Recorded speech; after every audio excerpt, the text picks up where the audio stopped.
নমস্কাৰ বন্ধুসকল, পোনপ্ৰথমে মই সোনিয়া আছাম চেনেলটোত অন্য এটা ভিডিঅ'লৈ স্বাগতম জনালোঁ। SSC GD 2025 যিহেতু এক্সাম আহি আছে, সেই এক্সামৰ বিষয়ে আপোনালোকক কেইটামান কথা ক'ম। আপোনালোকে সেই কথাকেইটা ধ্যান ৰাখিলে আপোনালোকে 100% আপোনালোকে যিটো নেকি আমাৰ SSC GD এক্সাম কোৱালিফাই কৰিব পাৰিব। সেইকাৰণে মই আপোনালোকৰ যাতে হেল্পফুল হয়, সেইকাৰণে এই ভিডিঅ'টো আপোনালোকক লৈ আহিলোঁ। যিহেতু অসমৰ বহুত কেণ্ডিডেট ল'ৰা ছোৱালী আছে, সেই কেণ্ডিডেটসকল যাতে পাছ কৰে তাৰ বাবে মই এই ভিডিঅ'টো আপোনালোকলৈ লৈ আহিলোঁ। কিছুমান বহুতখিনি কেণ্ডিডেটে এনেকুৱাকৈ ভুল কৰে, সেই ভুলখিনি যাতে আপোনালোকে নকৰে তাৰ কাৰণে মই এই ভিডিঅ'টো লৈ আহিলোঁ। আৰু কেনেকৈ পঢ়িব লাগে আৰু কেনেকৈ এই এমাহটো আপোনালোকে কণ্টিনিউ দিন ৰাতি হওক আপোনালোকে কণ্টিনিউ ৰাখিলে আপোনালোকে কেনেকৈ পাছ কৰিব পাৰিব, SSC GD আপোনালোকে কোৱালিফাই কৰিব পাৰিব, তাৰ বিষয়ে মই আপোনালোকক ক'ম।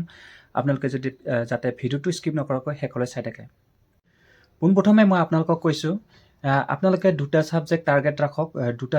অনলি দুটা ছাবজেক্ট টাৰ্গেট ৰাখক। দুটা ছাবজেক্ট আপোনালোকে টাৰ্গেট ৰাখিলে আপোনালোকে SSC GD কোৱালিফাই কৰিব পাৰিব আৰু ফাইনেল মেৰিটলৈ আপোনালোকে নাম আনিব পাৰিব। কাৰণ কেনেকৈ মই আপোনালোকক জনাই দি আছোঁ। প্ৰথমতে আপোনালোকে ৰিজনিং কমপ্লিট পঢ়ক। ৰিজনিং এতিয়াৰ পৰা আজিৰ পৰা যদি আপোনালোকে ৰিজনিং ভালদৰে চোৱা নাই বা চালেতো কথাই নাই, আপোনালোকে যদি চোৱা নাই আপোনালোকে আজিৰ পৰা এটা যিটো নেকি আপোনালোকৰ ৰিজনিঙৰ যিমানখিনি টপিক আছে সেই ৰিজনিঙৰ টপিকখিনি গোটেইখিনি এটাৰ পৰা এটা কনচেপ্ট ক্লিয়াৰ কৰিবৰ কাৰণে চেষ্টা কৰক। আপোনালোকে সম্পূৰ্ণ যিমানখিনি আছে চেপ্টাৰ ৰিজনিঙৰ এটাৰ পৰা এটা ক্লিয়াৰ হোৱাৰ পিছত আৰু নেক্সট এটা কনচেপ্ট আপোনালোকে সেনেকুৱাকৈ ক্লিয়াৰ কৰি যাই থাকক। আপোনালোকে সম্পূৰ্ণ ৰিজনিংখিনি চাওক আৰু নেক্সটত আপোনালোকে ৰিজনিং হৈ গ'ল আৰু নেক্সটত আপোনালোকে হিন্দীটো আপোনালোকে তেনেকুৱাই কৰক। হিন্দীটো যিমানখিনি কনচেপ্ট আছে কনচেপ্ট ৱাইজৰ আপোনালোকে ক্লিয়াৰ কৰক আৰু যিমানখিনি হিন্দীৰ গ্ৰামাৰ যিমানখিনি আহে বা যিমানখিনি হিন্দী গ্ৰামাৰৰ কুৱেশ্যন প্ৰিভিয়াছ ইয়াৰ কুৱেশ্যন আছে তেনেকুৱাকৈ আপোনালোকে ছল্ভ কৰক। আপোনালোকে ধুনীয়াকৈ ছল্ভ কৰিলে আপোনালোকে টেনশ্যন নাই, সেইখিনি আপোনালোকে ক্লিয়াৰ কৰিব পাৰিব। আৰু কেনেকৈ ৰিজনিঙত আপোনালোকে ইজিলি আপোনালোকে 20টা কুৱেশ্যন যিহেতু ৰিজনিঙত আহে আৰু এটা কুৱেশ্যনত দুটা মাৰ্ক থাকে, 2 নম্বৰ থাকে এটা কুৱেশ্যনত। আপোনালোকে সেই ৰিজনিঙৰ 20টাৰ ভিতৰত 20টা কৰিব পাৰিব। আপোনালোকে ৰিজনিঙত বহুত ইজি হয়। ৰিজনিঙত 20ৰ ভিতৰত 20টা কুৱেশ্যন কৰিলে আপোনালোকে 40 নম্বৰ হৈ আছে। আৰু লগতে হিন্দীত আপোনালোকে 20টা কুৱেশ্যন কৰিব পাৰিব আৰু হিন্দীত গ্ৰামাৰ বহুত ইজি হয়। হিন্দী গ্ৰামাৰো 20টা কুৱেশ্যন ইজিলি কৰিব পাৰিব। 20টা নোৱাৰিলেও আপোনালোকে 15টা ইজিলি কৰিব পাৰিব। মই 100% দি কৈছোঁ। আপোনালোকে যদি 15টা কুৱেশ্যন এটেম্প কৰে হিন্দীত আপোনালোকে 30 নম্বৰ হৈ আছে। 30 নম্বৰ আৰু এইফালে ৰিজনিঙত আপোনালোকে 40 নম্বৰ। ৰিজনিঙত 40 আৰু এইফালে 30 কিমান হৈছে আপোনাৰ টোটেল 70 হৈছে। 70 হোৱাৰ পিছত আপোনালোকে মেথছটো আপোনালোকে কিছুমানে হয়তো পাৰে কিছুমানে নোৱাৰে। আৰু মেথছ এনেকুৱাকৈ কৰিব, প্ৰথমতে আপোনালোকে বেছিকৈ ধ্যান দিব ৰিজনিং আৰু হিন্দী গ্ৰামাৰ। ৰিজনিং আৰু হিন্দী গ্ৰামাৰ দুটা আপোনালোকে পূৰা সম্পূৰ্ণ আপোনালোকে ক্লিয়াৰ কৰিব চেষ্টা কৰক। ৰিজনিং আৰু হিন্দী গ্ৰামাৰ আপোনালোকে পূৰা সম্পূৰ্ণৰূপে ক্লিয়াৰ কৰিব চেষ্টা কৰক। তাৰপিছত আপোনালোকে সেইখিনি কনচেপ্ট পূৰা সম্পূৰ্ণ শেষ হোৱাৰ পিছত আপোনালোকে মেথছ যেতিয়া আপোনালোকৰ এক্সাম চলি থাকিব তেতিয়া আপোনালোকে কুৱেশ্যন লেভেলটো জানিব যে মেথছৰ কেনেকুৱা ধৰণৰ কুৱেশ্যন আহি আছে। বা এতিয়া আপোনালোকে চাব পাৰিব প্ৰিভিয়াছ ইয়াৰ কুৱেশ্যনবোৰ চাব পাৰিব। চাই কিনে আপোনালোকে পাৰিব যে এনেকুৱা ধৰণৰ কুৱেশ্যন আহিছে, এনেকুৱা চাব লাগিব। তেনেকুৱাকৈ আপোনালোকে মেথছত আপোনালোকে 5টা কুৱেশ্যন কৰিলে টেনশ্যন নাই, 10 নম্বৰ হৈ আছে আপোনাৰ। টোটেল আপোনালোকৰ 70ৰ পৰা 10 নম্বৰ আৰু 10 নম্বৰ 5টা কুৱেশ্যন কৰিলে 10 নম্বৰ হৈ আছে মেথছত। তাৰপিছত মেথছত 10 নম্বৰ পোৱাৰ পিছত আপোনালোকৰ 80+ হৈছে, 80+। আৰু আপোনালোকে জিকে আপোনালোকৰ টেনশ্যনে নাই। জিকেটো আপোনালোকে কিছুমানে পাৰে কিছুমানে নোৱাৰে। আৰু জিকে আপোনালোকে 5টা কুৱেশ্যন বা 10টা কুৱেশ্যন আপোনালোকে এটেম্প কৰিলে 10টা কুৱেশ্যন এটেম্প কৰিলে আপোনালোকৰ 20 নম্বৰ হৈ আছে।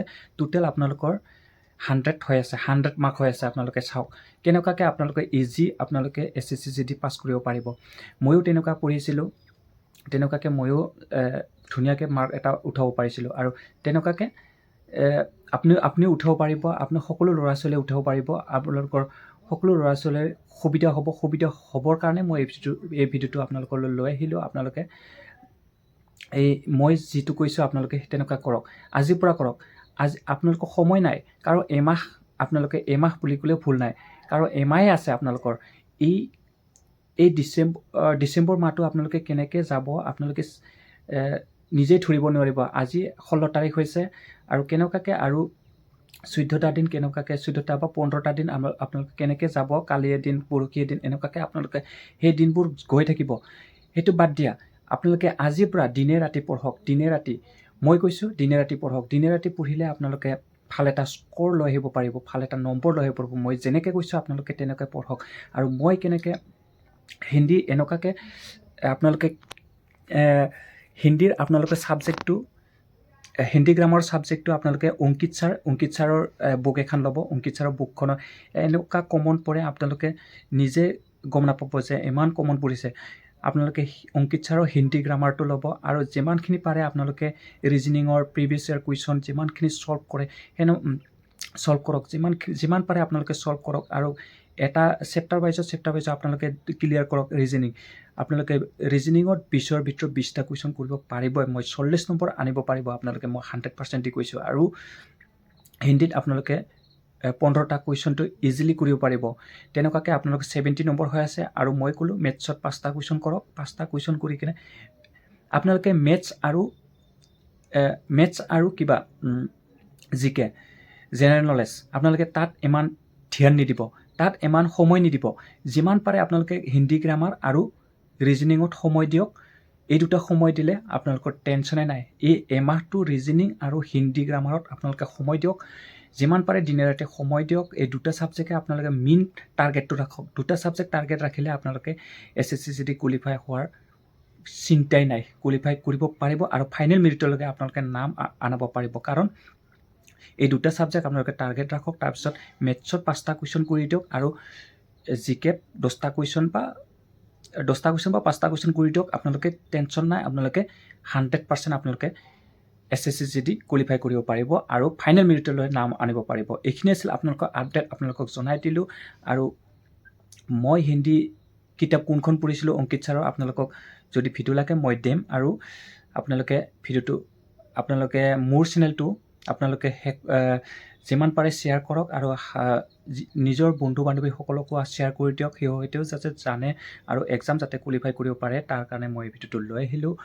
সকলো যাতে এক্সাম কোৱালিফাই কৰে সেইটোৱে মই কামনা। আৰু যিবিলাকৰ এইবাৰ SSC কোৱালিফাই নহ'ল তাৰ কাৰণে আপোনালোকে দুখিত হৈ থাকিব নালাগে। আৰু আহি থকা এক্সাম SSC এক্সামটো আপোনালোকে কোৱালিফাই কৰিবৰ কাৰণে চেষ্টা কৰক। আৰু আপোনালোকে সেই এক্সামত আপোনালোকে সময় দিয়ক। সেই এক্সামটোৰ কাৰণে SSC এক্সামটোৰ কাৰণে আপোনালোকে সময় দিয়ক। সেই যিমান পাৰে আপোনালোকে গাঁৱত কিবাকিনি কাজ কৰ্ম সেইগিলাখন আপোনালোকে বাদ দিয়ক, নিজে কিতাপখনত সময় দিয়ক। আৰু কিতাপখনত সময় দিলেহে আপোনালোকে চাকৰি ল'ব পাৰিব আৰু ভাল এটা নম্বৰ স্ক'ৰ লৈ কিনে ফাইনেল মেৰিটলৈ আপোনালোকে নাম আনিব পাৰিব। এইখিনি আছিল আপডেট, আপোনালোকক জনাই দিলোঁ। আপোনালোকে ভিডিঅ'টো চাই ভাল পালে লাইক শ্বেয়াৰ আৰু কমেণ্ট কৰিব।